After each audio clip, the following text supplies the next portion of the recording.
ഹരിയെയും കൂട്ടി തെളിവെടുപ്പിനായി പോലീസ് വീട്ടിലെത്തി. Horn അടിച്ചിട്ടും gate തുറക്കാത്തത് കൊണ്ട് മനുവിനെ ഫോണിൽ വിളിച്ചിട്ടാണ് ഗേറ്റ് തുറപ്പിച്ചത്.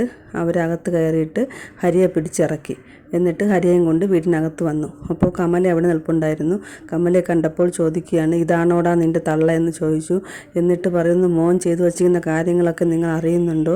മുമ്പ് ഇവിടെ നിന്ന ജോലിക്കാരിക്ക് പണവും സ്വർണവും കൊടുത്ത് സ്വാധീനിക്കാൻ ശ്രമിച്ചത് നിങ്ങൾ അറിഞ്ഞിട്ടാണോ? പിന്നെ അവൾക്ക് മയക്കുമരുന്ന് കൊടുത്ത് അവളെ റേപ്പ് ചെയ്യാൻ ശ്രമിച്ചത് നിങ്ങൾ അറിഞ്ഞായിരുന്നോ? പിന്നെ നിങ്ങളുടെ റിലേറ്റീവായ ബബിതയെയും ഇവൻ ബ്ലാക്ക്മെയിൽ ചെയ്യാൻ ശ്രമിച്ചിരുന്നു. ഇതൊക്കെ ഇവൻ തന്നെ പറഞ്ഞ കാര്യങ്ങളാണ്. ഇവന് നമ്മൾ നന്നായിട്ട് ഇടി കൊടുത്തിട്ടുണ്ട്. അവൻ കുടിച്ചലപ്പാൽ വരെ അവൻ ഛർദ്ദിച്ചിട്ടുണ്ട് എന്നൊക്കെ പറഞ്ഞു. എന്നിട്ട് ഹരിയെയും കൂട്ടി അവനെ റൂമിലേക്ക് പോവുകയാണ്. അവിടെ നിന്ന് പെൻഡ്രൈവും എന്തൊക്കെ സാധനങ്ങളൊക്കെ എടുത്തിട്ടുണ്ട്. എന്നിട്ട് പറയുകയാണ്, നീ 2 പെൺകുട്ടികൾക്ക് കൊടുത്തില്ലേ ആ മയക്കുമരുന്ന്, അതെവിടെയാണ് വെച്ചിരിക്കുന്നത് എന്ന് ചോദിച്ചു. അപ്പോൾ ഹരി ആദ്യം അതൊന്നും ഇവിടെ ഇല്ല എന്ന് പറഞ്ഞപ്പോൾ പോലീസ് അവൻ്റെ മുഖം അടിച്ച് ഒറ്റ അടി കൊടുത്തു. കമല ഇത് കണ്ട് ഞെട്ടിപ്പോയി. അങ്ങനെ ഹരി പിന്നെ മയക്കുമരുന്ന് എടുത്ത് കൊടുത്തു. 2 പാക്കറ്റ് ഉണ്ടായിരുന്നു. പോലീസ് അവനെയും കൊണ്ട് പുറത്തിറങ്ങി. എന്നിട്ട് പറയുകയാണ്, എല്ലാം എടുത്ത് വച്ചോളണമെന്ന് മറ്റ് പോലീസുകാർക്ക് നിർദ്ദേശം നൽകി.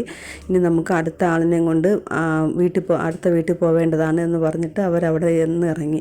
മനു ഇതെല്ലാം നോക്കി മിണ്ടാതെ നിൽക്കുകയായിരുന്നു. കമല ഉടൻ തന്നെ ശിവേട്ടനെ വിളിച്ച് കാര്യം പറഞ്ഞു. ഹരിയെയും കൂട്ടി പോലീസുകാർ ഇവിടെ വന്നിരുന്നു, തെളിവെടുപ്പിനെന്നാണ് പറഞ്ഞത്. അവനെ എന്നെ മുന്നിലിട്ട് അടിച്ചു, ഒരുപാട് ചീത്ത പറഞ്ഞു. എനിക്കിനി ജീവിക്കണ്ട, ആകെ നാണക്കേടായി. ഇന്ന് രാവിലെ തന്നെ കുറേ ആൾക്കാർ വന്നു, വീടിന് മുമ്പിൽ വന്ന് വലിയ ബഹളമായിരുന്നു. ചീത്ത വിളിയും കല്ലേറും ഒക്കെ ആയിരുന്നു. മതിൽ മണ്ടയിൽ കയറി ഗേറ്റ് ചവിട്ടി പൊളിക്കാനൊക്കെ നോക്കി. ഭയങ്കര പ്രശ്നമായിരുന്നു. നാട്ടുകാരെല്ലാം വിവരം അറിഞ്ഞു.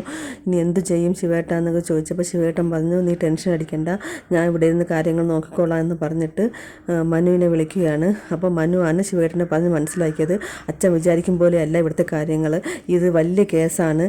അപ്പോൾ ശിവേട്ടൻ പറഞ്ഞു, അതിന് കമല പറഞ്ഞല്ലോ ഒരു പെണ്ണ് ഹരിക്കെതിരെ കള്ളക്കേസ് കൊടുത്തു പണം തട്ടാൻ വേണ്ടിയിട്ട് എന്നാണല്ലോ കമല പറഞ്ഞതെന്ന് പറഞ്ഞു.